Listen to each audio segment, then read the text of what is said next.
The year 1965 holds a somber place. It signifies a critical chapter in South Asian history. India and Pakistan, two nations born from a painful partition, clashed once more. This was not their first armed disagreement. Yet the 1965 war was markedly more intense. It escalated beyond localized skirmishes. It became a full-scale military confrontation. The conflict spanned several weeks. It left an indelible mark on both countries. The war's legacy continues to shape their difficult relationship. Understanding this war is key to understanding the region today. The Indo-Pakistani War of 1965 was a culmination. Tensions had been simmering for years. The division of British India in 1947 was the root. It created two new nations. It also sowed seeds of animosity. The status of the princely state of Kashmir was a major point of contention. This dispute had already led to war in 1947 to 48. The 1965 conflict was, in many ways, a continuation of this unresolved issue. It highlighted the deep-seated mistrust between the two neighbors. The war would test both nations' military and diplomatic strengths. This war was significant for several reasons. It was the first major conflict fought with more modern weaponry. Both sides had significantly built up their armed forces since 1947. The war saw large-scale tank battles. It also witnessed considerable Air Force activity. International powers watched closely. The Cold War was at its height. The conflict threatened to draw in larger global players. The outcome of the war, though officially a stalemate, had profound implications. It altered political landscapes and strategic thinking in both India and Pakistan. The shadow of the 1965 war lingers even now in 2025. It contributed to an escalating arms race in the subcontinent. It deepened the psychological scars of partition. The war narratives in both countries often differ. This further complicates efforts towards reconciliation. For students of history and international relations, this conflict serves as a stark reminder. It shows how unresolved territorial disputes and national identities can lead to devastating consequences. The events of 1965 are not just history, they are a living part of the present. The story of the 1965 war begins much earlier. It starts with the end of British rule in India. In August 1947, the Indian subcontinent was divided. Two independent nations, India and Pakistan, were created. This event, known as partition, was traumatic. It was marked by widespread violence and mass displacement. Millions of people were uprooted from their homes. Communal riots led to immense suffering. This difficult birth left deep wounds on both sides. These wounds would fester for decades. The rationale behind partition was complex. The primary driver was the two-nation theory. This theory argued that Hindus and Muslims were two distinct nations, therefore they needed separate homelands. Pakistan was envisioned as a state for Muslims. India, though with a Hindu majority, was established as a secular state. The process of drawing borders was hasty. Sir Cyril Radcliffe, a British lawyer, had mere weeks. He demarcated the boundaries, often cutting through communities and villages. This division sowed the seeds for future conflicts, most notably over Kashmir. Relations between India and Pakistan were strained from the very beginning. The trauma of partition bred mutual suspicion.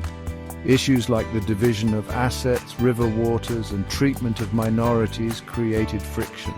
Both nations embarked on paths of nation-building. They developed distinct political ideologies and foreign policies. India adopted a non-aligned stance in the Cold War. Pakistan, seeking security and support, often aligned with the West. These differing paths sometimes put them at odds on the international stage. Early attempts at diplomacy often faltered. The memory of partition fueled a sense of insecurity. It also fostered strong nationalistic sentiments in both countries. Leaders on both sides used these sentiments to consolidate power.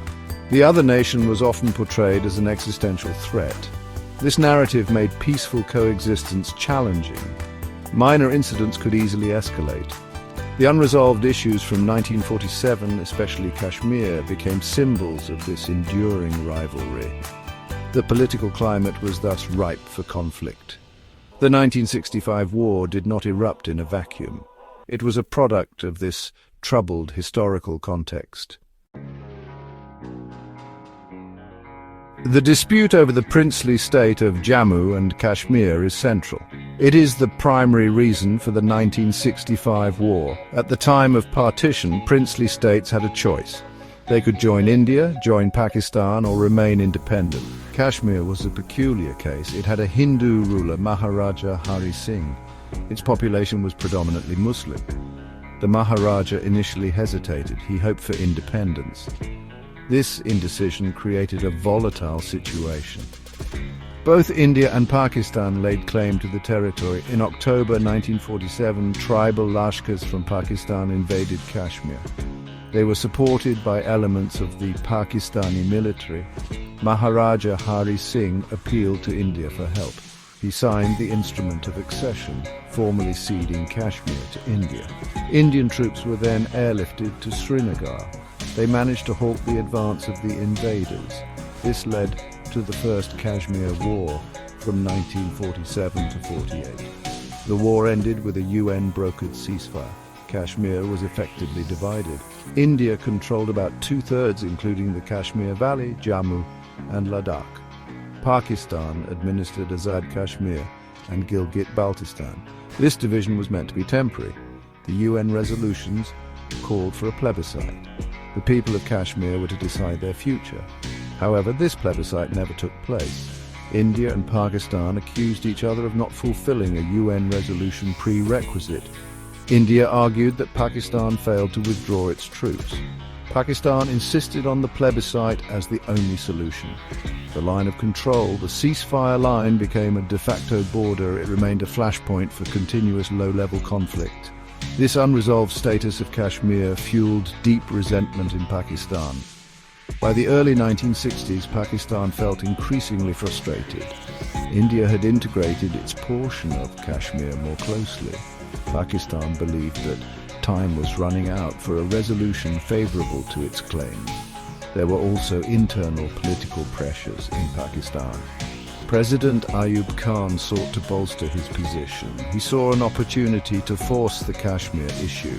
The Rann of Kutch skirmishes earlier in 1965 gave Pakistan some confidence. They believed the Indian military was still recovering from the 1962 war with China. This set the stage for a more audacious plan regarding Kashmir. Pakistan's leadership decided to act decisively on Kashmir. In August 1965, they launched Operation Gibraltar. This was a covert operation. The plan was to infiltrate armed irregulars into Indian-administered Kashmir. These infiltrators were mostly Pakistani soldiers in civilian disguise. Their mission was to incite a local uprising against Indian rule. They were tasked with acts of sabotage. They aimed to disrupt communications and attack Indian military installations. Pakistan hoped this would create chaos. It would then provide a pretext for direct military intervention. The planners of Operation Gibraltar made several assumptions. They believed the Kashmiri population was ready to revolt. They expected widespread support for the infiltrators. They also underestimated India's response capabilities. Pakistan's Foreign Minister Zulfikar Ali Bhutto was a key proponent. He famously declared that an uprising in Kashmir was imminent. He believed that one strong push would be enough. The operation was named after the Moorish invasion of Spain, symbolizing a swift takeover. However, the reality on the ground proved different. The local Kashmiri population did not rise up as expected. Many were wary of further conflict. Some actively reported the infiltrators to Indian authorities. The Indian army, learning from local intelligence, swiftly moved to counter the threat. They began operations to capture or neutralize the infiltrators. The Indian response was more robust than Pakistan had anticipated. Instead of a localized insurgency, the situation escalated rapidly. India realized the infiltrators were not merely local militants, they were part of a larger state-sponsored plan. This changed the nature of the conflict. As Operation Gibraltar faltered, pressure mounted on Pakistan. The failure of the covert phase led to more overt actions. Pakistani forces began shelling Indian positions across the ceasefire line. They launched an attack in the Cham sector of Jammu. This attack, codenamed Operation Grand Slam, aimed to cut off Indian forces in Kashmir. It was a direct military assault. This escalation by Pakistan was a critical turning point. It effectively transformed the conflict from a covert operation into an open war. India now had to consider a broader response. Section 5. The Unsheathing of Swords. War begins in earnest. India's response to Operation Grand Slam was swift and decisive. The Pakistani offensive in Cham posed a serious threat. It aimed to capture the vital Akhnor Bridge. This would sever India's main communication line to its forces in Kashmir. Faced with this critical situation, India expanded the conflict.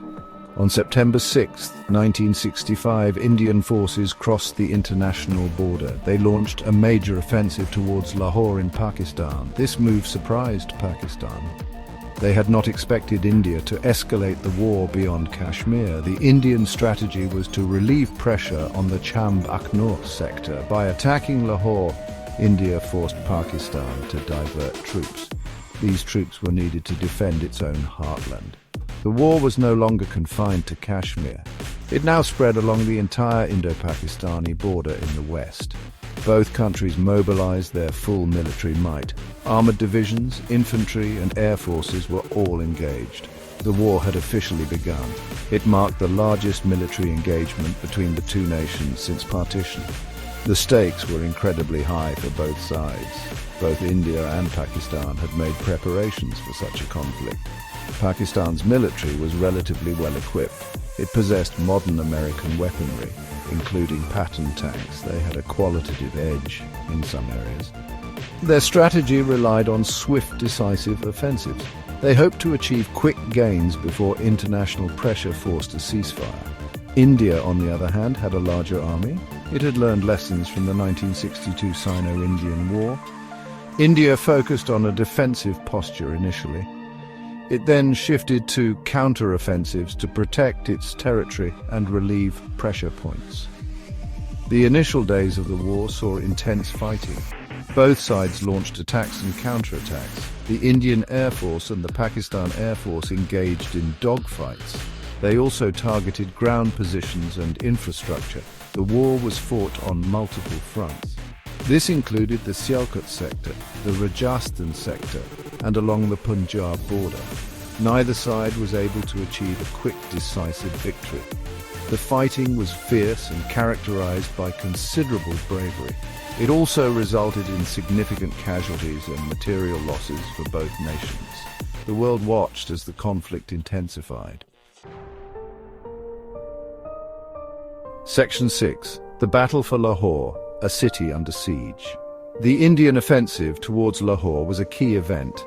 Lahore is a major Pakistani city. It is located very close to the Indian border. The Indian Army's plan was to advance along three axes. They aimed to capture strategic points near Lahore.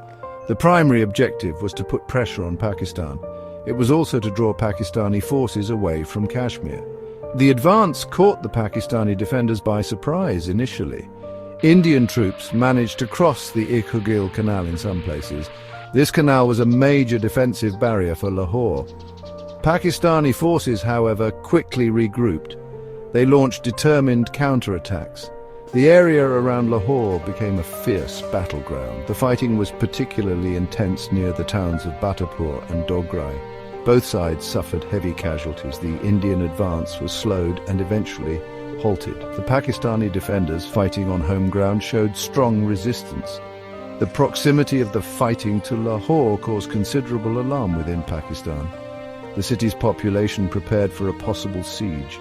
The battle for Lahore became a symbol of national defense for Pakistan. One significant engagement was the battle for the bridges over the Indo-Pakistani Canal. These bridges were crucial for any advance towards Lahore.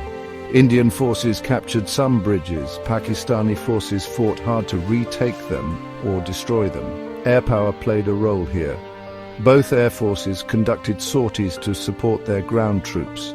The terrain, crisscrossed by canals and irrigation channels, favored the defenders. It made rapid armored advances difficult for the Indian army. The battle became a grueling war of attrition. Ultimately, Indian forces did not enter Lahore city itself. They reached the outskirts and held positions along the Kargil Canal. The offensive achieved its strategic aim. It forced Pakistan to redeploy significant forces. This relieved pressure in the Cham sector. However, it came at a high cost in men and material. For Pakistan, the defense of Lahore was portrayed as a major victory. It boosted national morale. The battle demonstrated the challenges of capturing major urban centers. It also highlighted the determination of both armies. Section 7. Chawinda, the graveyard of tanks. While Lahore was a focal point, another major battle raged further north. This was the Battle of Chawinda in the Sialkot sector of Pakistan. This battle is remembered as one of the largest tank battles since World War II. India launched an offensive in this sector. The aim was to cut the Sialkot pass through a railway line. This would disrupt Pakistani supply lines. It would also threaten the city of Sialkot. The Indian offensive involved a significant armoured component. They deployed Centurion and Sherman tanks. Pakistan responded by concentrating its own armoured forces. They had a large number of American-made Patton tanks. These tanks were technologically superior to many of India's tanks. The terrain around Chawinda was flat and open. It was ideal for tank warfare. The battle began in earnest around September 8th. It continued for several days with intense fighting. Both sides threw their armoured divisions into the fray. The village of Philora near Chawinda saw some of the heaviest clashes. The Battle of Chawinda was a brutal and bloody affair. Tank crews fought with great courage. Often, tanks engaged each other at close range. The landscape became littered with destroyed and burning tanks. This earned Chawinda the grim nickname Graveyard of Tanks.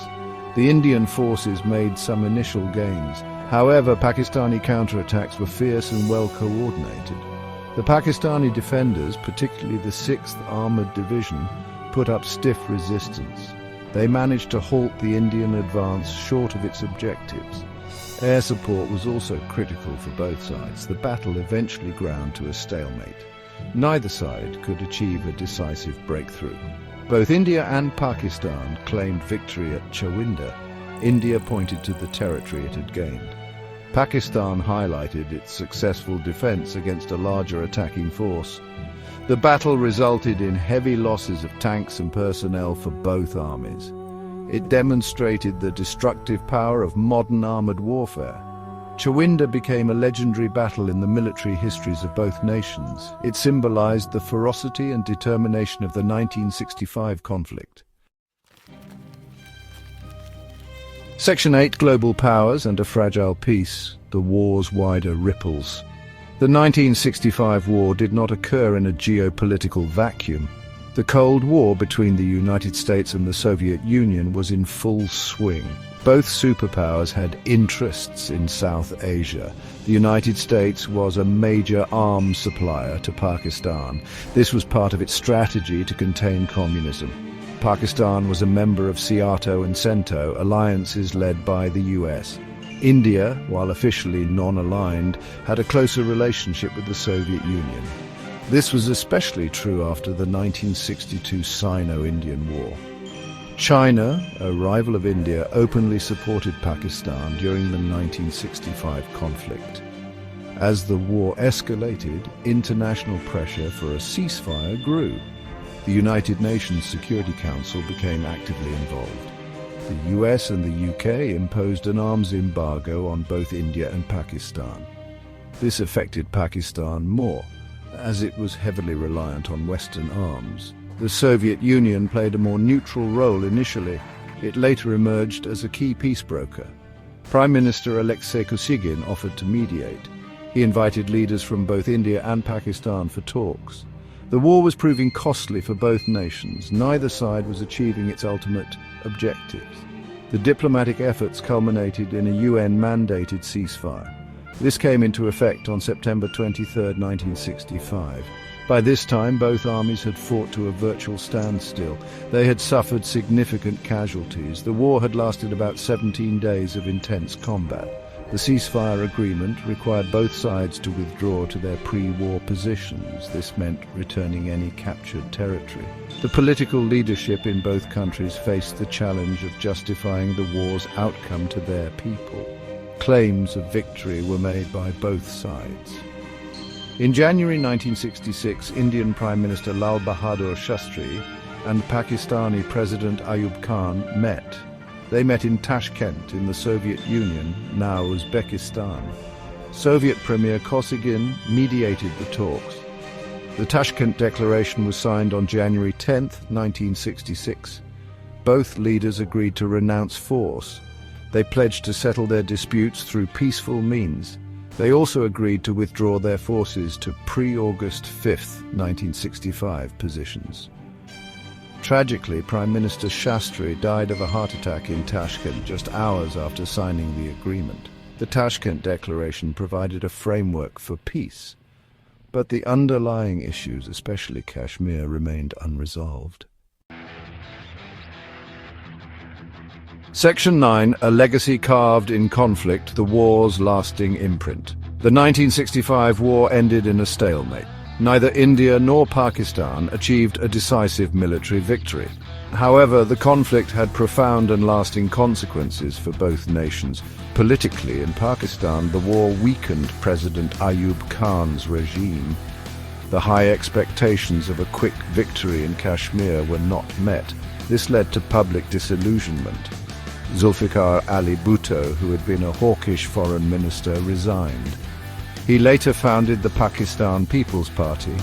The war contributed to the political instability that eventually led to Ayub Khan's downfall in 1969.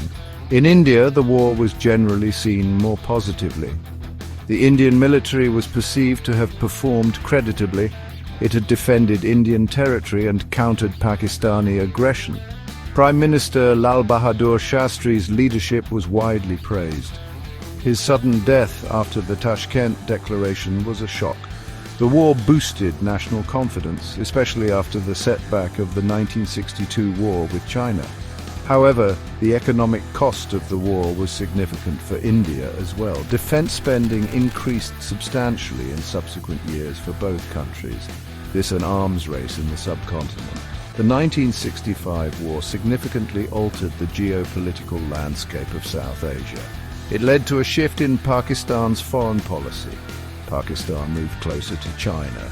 It also sought support from other Muslim countries. Its relationship with the United States became strained due to the arms embargo. India's ties with the Soviet Union strengthened further. The war also exposed the limitations of international bodies like the UN. They could enforce a ceasefire, but could not resolve the root causes of the conflict. The Kashmir issue remained as intractable as ever. Today, in 2025, the echoes of the 1965 war continue to resonate. The conflict deepened the mistrust and animosity between India and Pakistan.